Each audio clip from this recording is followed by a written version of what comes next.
In the name of Allah, the most beneficent, the most merciful. Hamza was among the Prophet's most beloved uncles.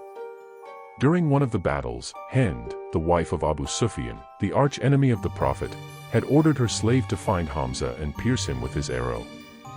Upon seeing him dead, she rushed to his body and cut out his liver and started chewing on it while filled with rage. Upon the conquest of Mecca, the Prophet did not seek revenge on her and accepted her and her husband as new converts and gave them full protection. Anas ibn Malik, who served the Prophet for a period of 10 years, stated that the Prophet was never harsh with him and never questioned him about his actions or inactions. He was known for being extremely good-natured. Al-Bukhari, due to his tolerance, the Prophet was respected even by his enemies, and his followers were loyal to him in all kinds of hardships and difficult situations. In the beginning, the Meccan Arabs were his worst enemies, but in Medina, the Jews also tried to conspire against him, despite having signed treaties. Despite this, the Prophet tried to be fair and just with the Jews, and only went to war against them when they broke the treaty and put many Muslim lives in danger. Once, the Prophet was sitting with his companions in a location in Medina, when a funeral procession passed by. Upon seeing this, the Prophet stood up. One of his companions made a comment that the funeral was that of a Jew. The Prophet replied with a reminder that, was he not a human being? Prophet Muhammad sought to avoid war at all costs and worked diligently to establish a peace agreement with the Meccans. Eventually, through his efforts, a 10-year peace treaty was agreed upon and signed at Al-Hudaybiyah, a location outside of Mecca. During the drafting of this treaty, the Meccans made several demands that were meant to be highly provocative, including the demand to refer to the Prophet in the treaty as Muhammad the son of Abdullah, instead of Muhammad the messenger of Allah. The Prophet, in the interest of peace, accepted this change and the treaty was signed. The Meccans also insisted on a clause in the treaty that stated if they captured any Muslim, they would be held as hostages, but if the Muslims captured any non-Muslim, they would have to set them free. In the interest of achieving peace, the Prophet agreed to this condition as well. Throughout these negotiations, the Prophet demonstrated fairness and tolerance, even in the face of injustice and intolerance. Despite the concessions made by the Prophet, the Meccans eventually violated the treaty. It was then that the Prophet led a large army to Mecca and, without resistance, captured the city, which had once been home to his worst enemies.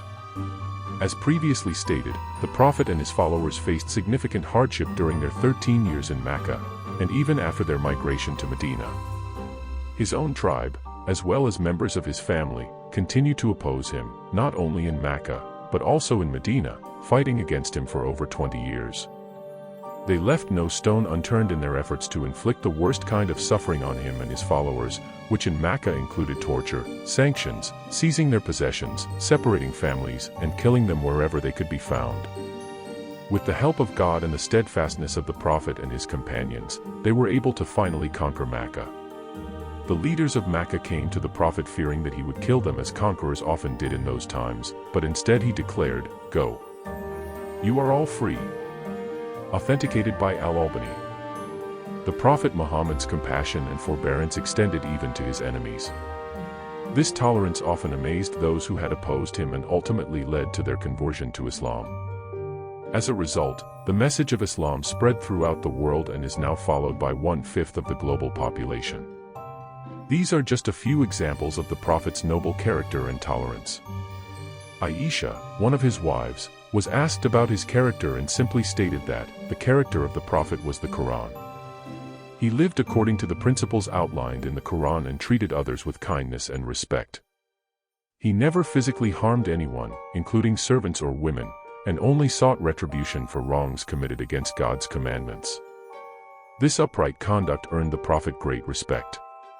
Scholars explain that the Quran was the embodiment of the Prophet Muhammad's character. This means that he lived according to its teachings and principles, embracing what it praised and rejecting what it condemned. As one report states, Aisha said, his attitude was the Quran, whatever it was pleased with he was pleased with and whatever it hated he hated.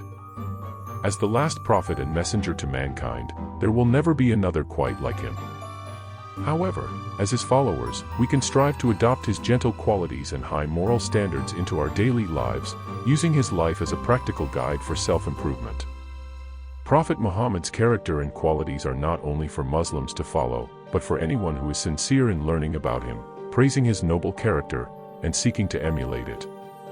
The German writer, artist, and politician Goethe, in the 1800s, marveled at the achievements and status of the Prophet Muhammad, saying, "We Europeans with all our concepts and ideas have not yet attained that which Muhammad attained, and no one will ever surpass him." I searched in history for the loftiest example for man to follow, and I found it in the Prophet Muhammad. Thus, the truth must prevail and become supreme, because Muhammad succeeded in subjugating the whole world by means of the message of divine oneness.